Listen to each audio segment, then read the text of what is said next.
O Homem de Ferro do Kurt Busiek, que mal começou, já vai acabar nesse vídeo. Pois é, né? O primeiro arco eu trouxe aí nesses últimos vídeos aí, e aqui vou trazer as edições que fecham a passagem do autor no Homem de Ferro. E por incrível que pareça, que eu não gostei muito lá do primeiro arco, esse segundo arco aqui, que não é bem um arco só, né? Tem uns 3 histórias diferentes aí, uns 3 arcos diferentes, né? Aqui tá muito legal. E daí vocês vão conferir comigo agora. E vamos então aqui para as histórias do Homem de Ferro. Agora aqui um arco que eu juntei aqui todas as histórias aqui que concluem a fase do Kurt Busiek, que é uma fase que aqui termina muito bem. Eu acho que começou mais ou menos e depois foi muito legal. A gente começa então com o Tony se encontrando com a Viúva Negra. A Viúva Negra fala que os cientistas mais inteligentes aqui do mundo, eles estão sendo sequestrados, e então ela acha que o Tony vai ser sequestrado. Então ela fala para ele entrar lá, ir com ela lá num jantar e tal. E daí o pessoal vai lá e sequestra o Tony Stark. O Tony Stark, então, é levado ali para uma prisão, então que o pessoal está sendo forçado a trabalhar, fazer alguns itens ali, então trabalhar com... Eles não sabem direito o que eles estão fazendo, mas eles estão fazendo algumas coisas assim, alguns dispositivos eletrônicos, etc, né? Enfim, daí quando que ela tá ali na prisão, né, quando que o Tony tá ali na prisão, a Viúva Negra encontra ele, né, descobre a posição dele, onde é que ele está, ela vai lá, entrega a armadura pro Homem de Ferro, né, e aí eles vai lá e dá um pequeno confronto aí com o pessoal, tá? Enfim, daí, depois disso, a gente vai para o próximo volume, tá? Que a gente vai entender, talvez, assim, com o decorrer da história, a gente vai entender mais o que estava acontecendo aí, né? Por que o pessoal estava fazendo essas coisas aí. Logo depois, o Homem de Ferro, então, ele é caçado pelo Chicote, né? Antigamente conhecido como o Chicote Negro, né? O Whiplash. Enfim, ele vai lá, tem um confronto com ele. O Tony Stark, ele acha que ele está sendo caçado, ele não sabe direito por quem, né? Tem toda essa questão aí que começou no primeiro capítulo. A Pepper e o Happy, eles estão ali na base, e quando que dá um negócio estranho aí, mas enfim, o Happy cai e ele descobre então um gravador que tá então passando as informações para alguém aí, né? Eles não sabem direito para quem. Novamente o Tony, ele é confrontado ali por um outro grupo, né? Daí tem um espião mestre ali junto, ele apanha muito dessa galera aí. A Viúva Negra aparece lá para salvar ele, mas ele já tinha apanhado um monte, ele tava prestes a morrer, tava quase falecendo. Então, no próximo volume a gente vai ver então o que aconteceu aí, né? E como é que ele vai se recuperar disso. A viúva então dá um jeito de fazer um negócio que dá choque no coração aí, para ele voltar ali, que ele tava morrendo. Ele volta à vida. Ela vai atrás ali, porque ele perdeu a armadura, enfim, ela encontra a armadura de volta. E nisso então ele relembra as coisas ali do Mandarim. Ele descobre que então tem um Mandarim que está querendo caçar ele, né? Então ele vai procurar onde que estaria o Mandarim. Porém, ele está totalmente destruído, ele apanhou um monte lá e tal, né? A Viúva Negra então chama a ajuda dos Vingadores, e o Homem de Ferro então, procurando o Mandarim, ele acaba encontrando a equipe lá dos soldados lá da União Soviética, né? Os soldados russos lá, aquele grupo de heróis lá, eles estão lutando contra um outro exército aí, né? E daí o Homem de Ferro aparece lá. E eles dizem assim, a gente tá lutando aqui contra esse exército, ele quer invadir aqui a Rússia, estão vindo da China, né? A gente não sabe o que está acontecendo aqui direito, mas a gente está protegendo a Terra. Então o Tony Stark, ele vai atrás de descobrir o que está acontecendo, e ele encontra o Mandarim. Vai voltar aqui um pouquinho, ó, porque aqui mostra a nave do Mandarim, nesse dragão gigante aqui. Então, quando que o Homem de Ferro vai atrás do Mandarim, ele entra ali nessa nave, ele encontra o Mandarim lá, eles têm um breve confronto aí, né? Daí depois a gente vai descobrir até que essa nave que estava sendo construída lá por aqueles cientistas que estavam presos.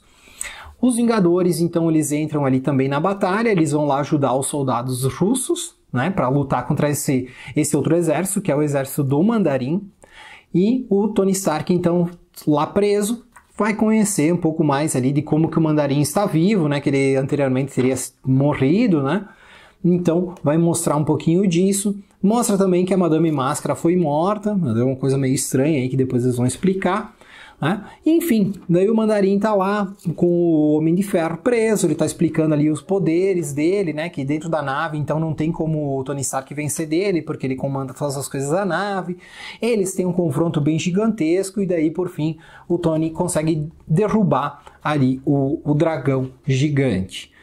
Derruba essa nave aí e aparentemente venceu do Mandarim, por enquanto. No próximo capítulo, já é no volume 6, então pula uma edição ali dos grandes heróis Marvel. Porém aqui, então, novamente o Tony Stark está sendo caçado e depois ele ter apanhado tanto ali, né? Ele está refletindo sobre isso, né? Então, depois de ele ter sido caçado várias vezes, depois de ele ter apanhado tanto, ele vai procurar, então, se reabilitar.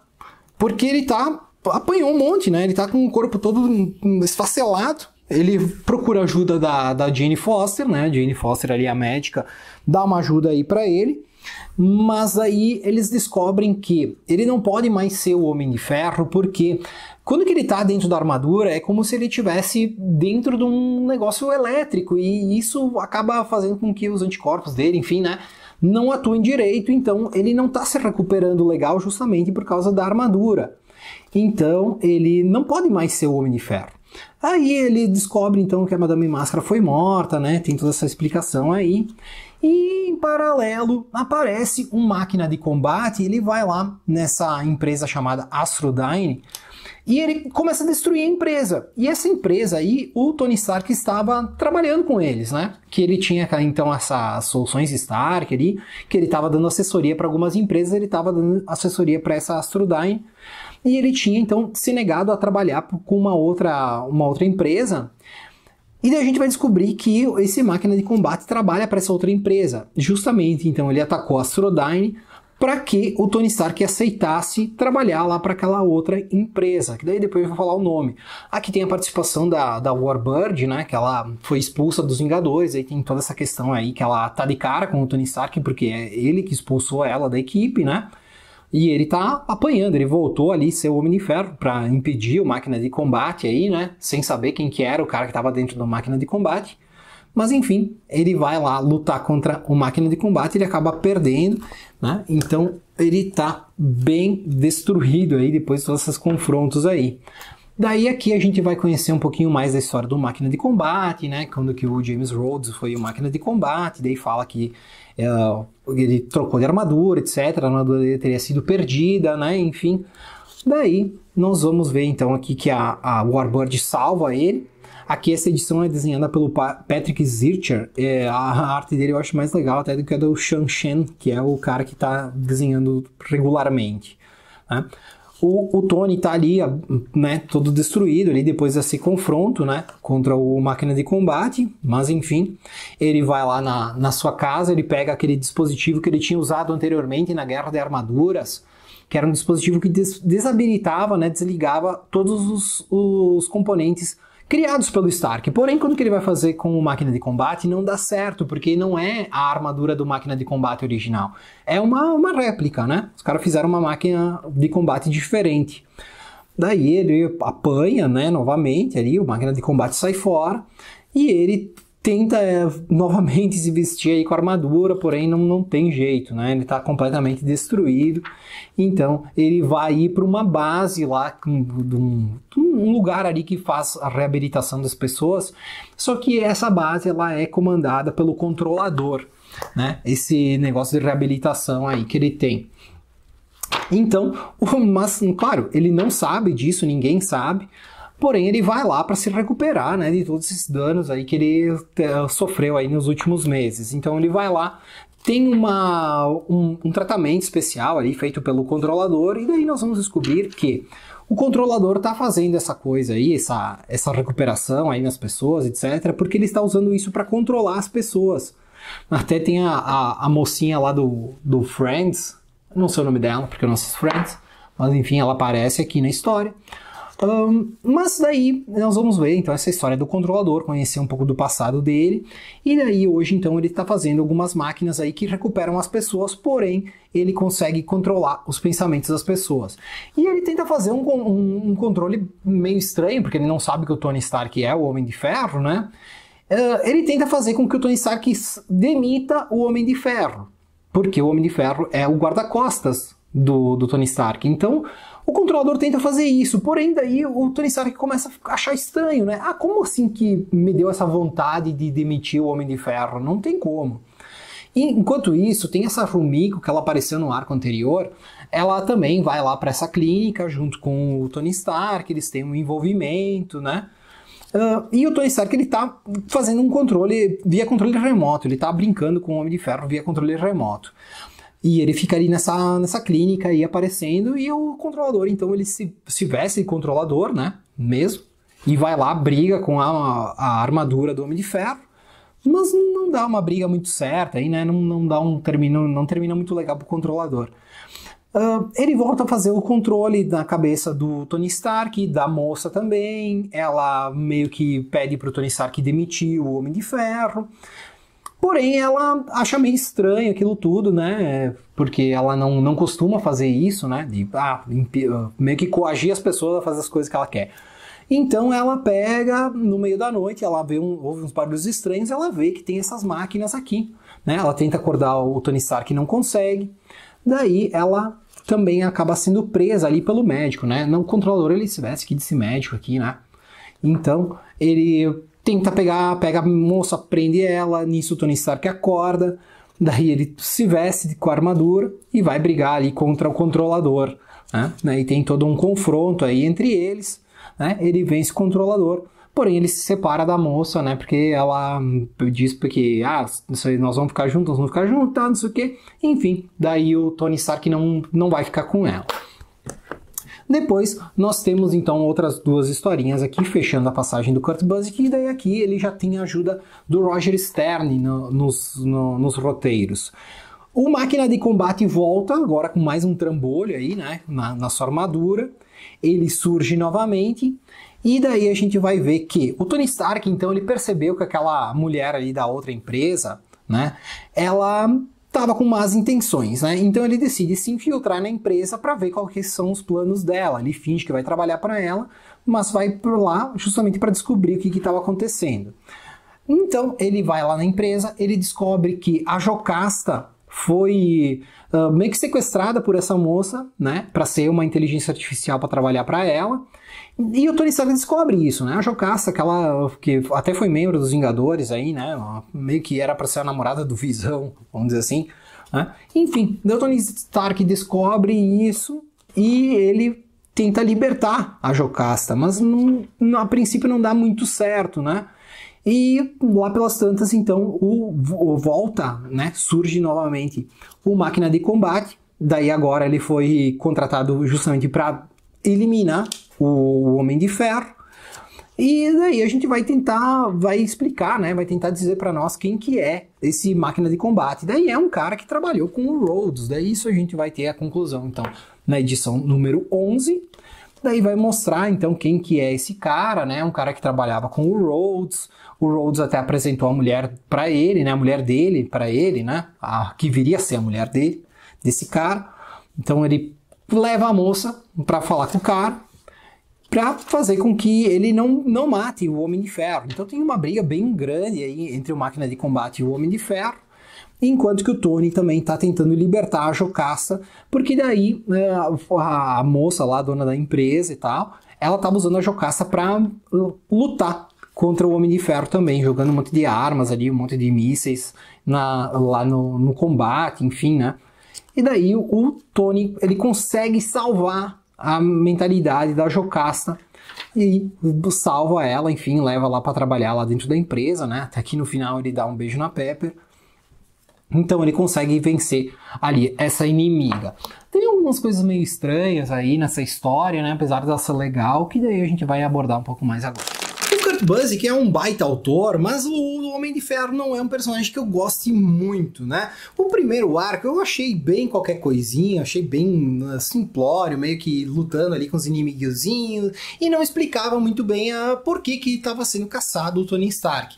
Aqui a gente já tem, então, uma ideia de quem estava caçando o Tony Stark. Primeiro é o Mandarim, né? O Mandarim que passou algum tempo morto, ele volta e ele decide, então, matar ali, na verdade não matar, né? Ele quer mostrar que o Tony Stark e eles são parecidos, eles são grandes líderes, né? Eles têm, então, méritos para liderarem o mundo e tal, né? Até tem umas questões bem interessantes ali que o Mandarim fala, que ele fala assim, eu tentei trazer de volta o sistema feudal para a China, mas aí eu percebi que o jeito que é hoje, aí é a mesma coisa do sistema feudal, ainda é um monte de gente trabalhando em troca de ninharia só para ter o seu líder aí, né, para venerar seu líder, vamos dizer assim. E o Tony Stark, ele entende isso, mas ele diz assim, não, eu pago as pessoas, ninguém está sendo obrigado a trabalhar, no sistema feudal as pessoas são obrigadas a trabalhar. E ele diz assim, não, mas no capitalismo também, porque tu vê, tu tem que trabalhar se tu quer comer, se tu quer viver, etc, e tu tem que trabalhar, às vezes tu tem que trabalhar por menos do que tu merece, né. Enfim, é uma conversa bem interessante, eu achei bem interessante esse debate entre os dois aí, nessa questão. Mas enfim, daí o Tony Stark dá um jeito de vencer ali o Mandarim, se livra do Mandarim, porém ele continua sendo caçado. Daí a gente vai descobrir que tem, então, essa moça aí que queria contratar o Tony Stark, inclusive ela tem uma ligação com o passado dele, né? Enfim, ela queria contratar o Tony Stark e ele não aceitou porque ele estava trabalhando para a Astrodyne, que era uma concorrente. Então a moça destrói a Astrodyne, né? Ela contrata ali esse máquina de combate, que na verdade é um amigo do Rhodes, né? Como eu falei, ele tinha acesso à armadura do máquina de combate, então ele fez uma réplica da armadura do máquina de combate e trabalhou como mercenário, trabalhou para essa moça aí, destruiu a Astrodyne. E o Tony Stark então percebe que aconteceu isso e ele vai trabalhar para a moça. Porém, claro, né, antes dele ir trabalhar para a moça, tem toda aquela questão ali do controlador, que o Tony Stark então tinha apanhado um monte, estava à beira da morte, daí entra a Jane Foster e o Hank Pym também participa ali, que os dois chegam à conclusão de que o Tony Stark não está se recuperando porque a armadura é um circuito elétrico, tá rodando ali em cima do corpo dele, e é como se ele vivesse pendurado em cabos de alta tensão. Basicamente é assim, como se ele tivesse, quando ele estivesse de Homem de Ferro, é como se ele estivesse dentro de um cabo de alta tensão, com a energia ali rodando ao redor dele, e isso acabar influenciando o seu metabolismo. Certo, fala isso, só que logo na sequência já esquece isso, né? Já tá vestido de Homem de Ferro, do normal, e foda-se, que daí é lá quando ele então se infiltra na empresa da moça, aquela, e ele descobre então que a moça queria usar a Jocasta, ela tinha a Jocasta ali, ia usar ela como uma inteligência artificial, e daí então o Tony Stark liberta a Jocasta, então acaba com os planos dessa moça. Eu gostei dessa fase aqui, eu gostei da conclusão aqui da fase do Kurt Busiek, principalmente da história do Mandarim. Acho que tem ali dentro tem umas coisas bem interessantes. A parte do controlador, até mesmo dentro da própria história, diz assim que o controlador podia usar aquela clínica dele ali para reabilitar as pessoas, né? Que ele realmente estava ajudando as pessoas, ganhando muito com isso. E ele podia fazer isso para ganhar dinheiro, mas ele queria mais, né? Então ele estava fazendo isso para implantar vontades nas pessoas que não eram delas, em troca de dinheiro de outras pessoas, enfim, sabe? Era uma questão assim que ele mesmo se contradiz ali na história, ele mesmo diz assim, cara, por que tu faz isso? Né? E é uma coisa que eu acho que é interessante quando o autor faz, ele faz um contraponto do vilão, falando que o vilão é bobo, dentro da própria história, e aqui eu acho que foi bem retratado essa parte aí do controlador. E a parte ali do final ali dessa outra moça aí é uma questão bem assim de espionagem empresarial, industrial, né? Essa coisa assim que também umas coisas aí meio do capitalismo selvagem, etc, né? Enfim, que também foi abordado de uma forma legal. Porém, o problema é que justamente ali quando acho que o Kurt Busiek meio que foi largando o título pro Roger Stern, e o Roger Stern meio que concluiu meio assim, tipo, foda-se essa coisa aí que o Homem de Ferro não podia usar mais ser o Homem de Ferro, né? O Tony Stark não pode mais usar armadura. Meio que foda-se, sabe? Então meio que isso aí que ficou meio estranho, mas demais, assim, a história foi bem escrita, bem legal. Na sequência, o Homem de Ferro continua aqui, porém, quem vai assumir o roteiro é o Joey Quesada. Olha só, coisa estranha vai vir por aí. Então, para você não perder, você tem que ativar o sininho, né? E eu sei que você é já inscrito, mas enfim, continue acompanhando aqui essa nossa cronologia da Marvel, que estamos pegando desde Massacre e vamos até a Queda de Vingadores. Então tem muita coisa para vir por aí. Certo? Obrigado pela sua presença, obrigado pelo seu like, obrigado por tudo, obrigado por ficar com o meu beijo e com o meu forte abraço. E agora fica com o meu tchau.